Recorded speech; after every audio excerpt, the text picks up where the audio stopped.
ಎಲ್ಲರಿಗೂ ನಮಸ್ಕಾರಗಳು. ಪ್ರಚಲಿತ ವಿದ್ಯಮಾನಗಳು, ಕರೆಂಟ್ ಅಫೇರ್ಸ್. ದೇಶದ ಮೊದಲ ಸೀಮೆಎಣ್ಣೆ ಮುಕ್ತ ನಗರ ಎಂದು ಘೋಷಿಸಿಕೊಂಡಿರುವ ನಗರ ಚಂಡೀಗಢ.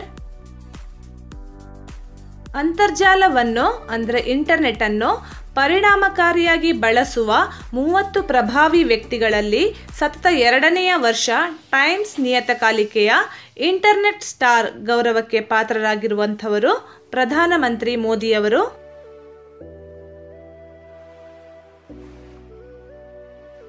ರಾಷ್ಟ್ರೀಯ ಗ್ರಾಮೀಣ ಉದ್ಯೋಗ ಖಾತ್ರಿ ಯೋಜನೆಯನ್ನು ಅಂದರೆ ನರೇಗಾ ಯೋಜನೆಯನ್ನು ಇಡೀ ದೇಶದಲ್ಲೇ ಅತಿ ಉತ್ತಮವಾಗಿ ಜಾರಿಗೊಳಿಸಿದ ಪ್ರಶಸ್ತಿಗೆ ಪಾತ್ರರಾಗಿರುವಂತಹ ನಮ್ಮ ಕರ್ನಾಟಕದ ಜಿಲ್ಲೆ ಚಿತ್ರದುರ್ಗ ಜಿಲ್ಲೆ.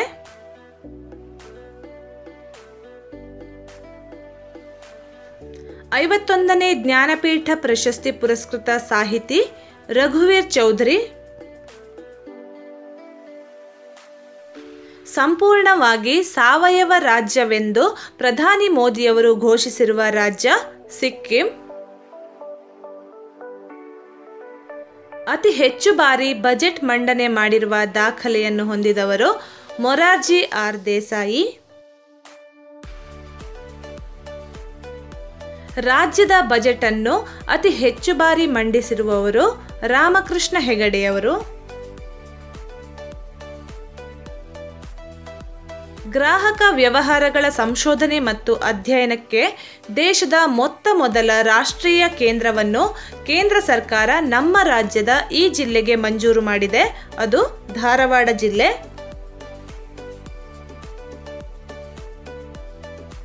ಭಾರತೀಯ ಸ್ಪರ್ಧಾತ್ಮಕ ಆಯೋಗದ ಸಿಸಿಐ ಹೊಸ ಅಧ್ಯಕ್ಷರಾಗಿ ಆಯ್ಕೆಯಾದವರು ದೇವೇಂದ್ರ ಕುಮಾರ್ ಸಿಕ್ರಿ.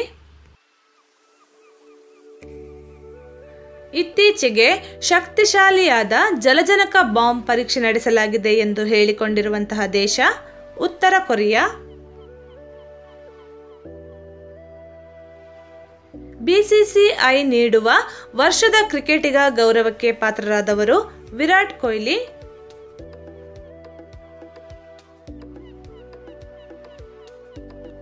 ಪ್ರಸಕ್ತ ಸಾಲಿನ ಕರ್ನಲ್ ಸಿ.ಕೆ. ನಾಯ್ಡು ಜೀವನ ಶ್ರೇಷ್ಠ ಗೌರವಕ್ಕೆ ಪಾತ್ರರಾದವರು ಸೈಯದ್ ಕಿರ್ಮಾನಿ.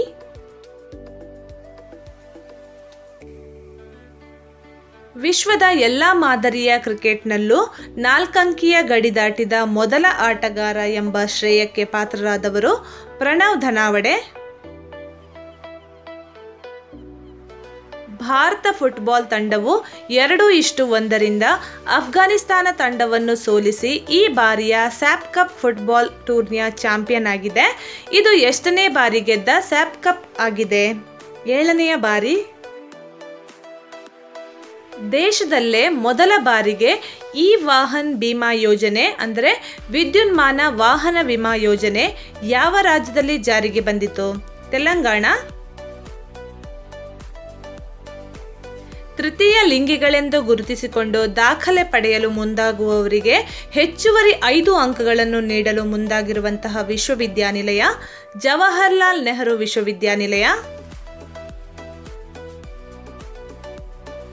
ಫ್ರೀ ಬೇಸಿಕ್ ಮೂಲಕ ಕೆಲವು ಅಂತರ್ಜಾಲ ತಾಣಗಳ ಸಂಪರ್ಕವನ್ನು ಉಚಿತವಾಗಿ ನೀಡಲು ಅಭಿಯಾನ ನಡೆಸುತ್ತಿರುವಂತಹ ಅಂತರ್ಜಾಲ ಸಂಸ್ಥೆ ಫೇಸ್ಬುಕ್.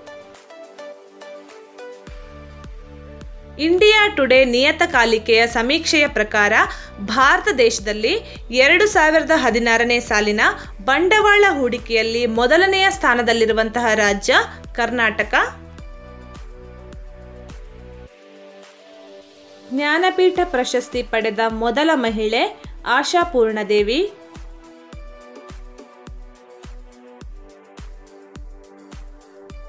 ಇಂಗ್ಲಿಷ್ ಕಾಲುವೆಯನ್ನು ಈಜಿಕೊಂಡು ದಾಟಿದ ಪ್ರಥಮ ಮಹಿಳೆ ಆರತಿ ಶಹ.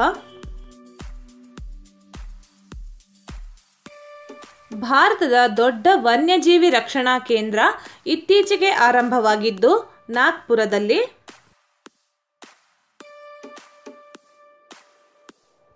ಸಾವಿರದ 1960ರಲ್ಲಿ ಭಾಷಾವಾರು ಆಧಾರದ ಮೇಲೆ ರಚನೆಯಾದ ರಾಜ್ಯಗಳು ಗುಜರಾತ್ ಮತ್ತು ಮಹಾರಾಷ್ಟ್ರ.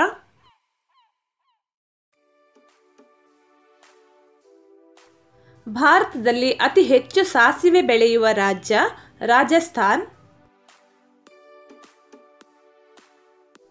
ಜನಗಣ ಮನ ಗೀತೆ ಮೊದಲು ಹಾಡಿದ್ದು ಡಿಸೆಂಬರ್ 27, 1911ರಲ್ಲಿ. ಪ್ರಧಾನಮಂತ್ರಿಯನ್ನು ನೇಮಕ ಮಾಡುವವರು ರಾಷ್ಟ್ರಪತಿಯವರು. ಭಾರತದ ಸರ್ವೋಚ್ಚ ನ್ಯಾಯಾಲಯ ಇರುವುದು ದೆಹಲಿಯಲ್ಲಿ. ರಾಜ್ಯಪಾಲರನ್ನು ನೇಮಕ ಮಾಡುವವರು ರಾಷ್ಟ್ರಪತಿ. ದಕ್ಷಿಣ ಭಾರತದ ಅತಿ ಎತ್ತರದ ಪರ್ವತ ಆನೆಮುಡಿ. ಮೊದಲು ಬಾಹ್ಯಾಕಾಶಕ್ಕೆ ಪಯಣಿಸಿದ ನಾಯಿಯ ಹೆಸರು ಲೈಕಾ. ಕರ್ನಾಟಕ ರಾಜ್ಯದ ಮೊತ್ತ ಮೊದಲ ಮಹಿಳಾ ರಾಜ್ಯಪಾಲರು ವಿ.ಎಸ್. ರಮಾದೇವಿ. ಕೈಸರ್-ಎ-ಹಿಂದ್ ಎಂಬ ಬಿರುದನ್ನು ಹೊಂದಿರುವ ಭಾರತದ ನಾಯಕ ಮಹಾತ್ಮ ಗಾಂಧೀಜಿ. ಭಾರತದಲ್ಲಿ ಅತಿ ಹೆಚ್ಚು ಕಾಳುಮೆಣಸು ಉತ್ಪಾದಿಸುವ ರಾಜ್ಯ ಕರ್ನಾಟಕ. ಭಾರತೀಯ ಕಾಫಿ ಸಂಶೋಧನಾ ಕೇಂದ್ರ ಇರುವುದು ಚಿಕ್ಕಮಗಳೂರು. ನಾಥುಲಾ ಪಾಸ್ ಬಳಿ ಇರುವ ವಾಣಿಜ್ಯ ಮಾರ್ಗ ಭಾರತ ಮತ್ತು ಚೀನಾ ವಾಣಿಜ್ಯ ಮಾರ್ಗ. ಭಾರತದಲ್ಲಿ ಆದಿವಾಸಿಗಳು ಹೆಚ್ಚಾಗಿರುವ 2 ರಾಜ್ಯಗಳು ಮಧ್ಯಪ್ರದೇಶ ಮತ್ತು ಒರಿಸ್ಸಾ.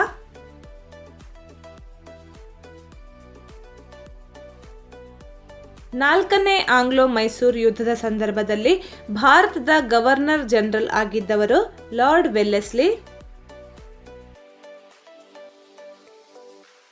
ಭಾರತದಲ್ಲಿರುವ ಒಟ್ಟು ಹೈಕೋರ್ಟ್ಗಳ ಸಂಖ್ಯೆ 24.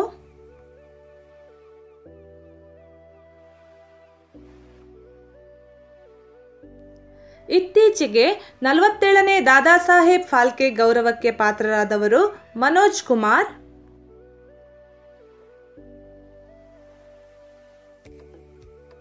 ಅಂತಾರಾಷ್ಟ್ರೀಯ ಆಹಾರ ಸಂರಕ್ಷಣೆ ಒಕ್ಕೂಟದ ಯುವ ವಿಜ್ಞಾನಿ ಪ್ರಶಸ್ತಿ ಪಡೆದಿರುವ ಭಾರತೀಯ ಮೂಲದ ವಿಜ್ಞಾನಿ ಕೀರ್ತಿರಾಜ್ ಕುಂಡ್ಲಿಕ್ ಗಾಯಕ್ವಾಡ್. ಅಂತಾರಾಷ್ಟ್ರೀಯ ಬಡತನ ನಿರ್ಮೂಲನೆಯ ದಿನ ಅಕ್ಟೋಬರ್ 17.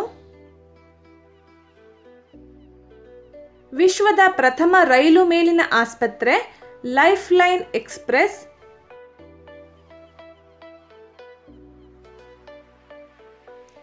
ವೈಜ್ಞಾನಿಕ ಹಾಗೂ ಕೈಗಾರಿಕಾ ಸಂಶೋಧನಾ ಮಂಡಳಿಯ 70ನೇ ವರ್ಷಾಚರಣೆಯ ಪ್ಲಾಟಿನಂ ಮಹೋತ್ಸವ ನಡೆದ ನಗರ ನವದೆಹಲಿ.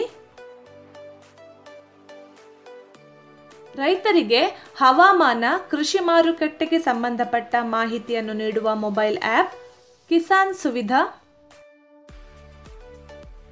ರಾಷ್ಟ್ರದ ಅತ್ಯಂತ ಸ್ವಚ್ಛ ಧಾರ್ಮಿಕ ನಗರ ಎಂಬ ಖ್ಯಾತಿಗೆ ಒಳಪಟ್ಟ ಕರ್ನಾಟಕದ ಧಾರ್ಮಿಕ ಕ್ಷೇತ್ರ ಶ್ರೀ ಕ್ಷೇತ್ರ ಧರ್ಮಸ್ಥಳ. ಪಶುಗಳಿಗೆ ವಿಮಾ ಯೋಜನೆಯನ್ನು ಆರಂಭಿಸಿರುವ ರಾಜ್ಯ ಹರಿಯಾಣ.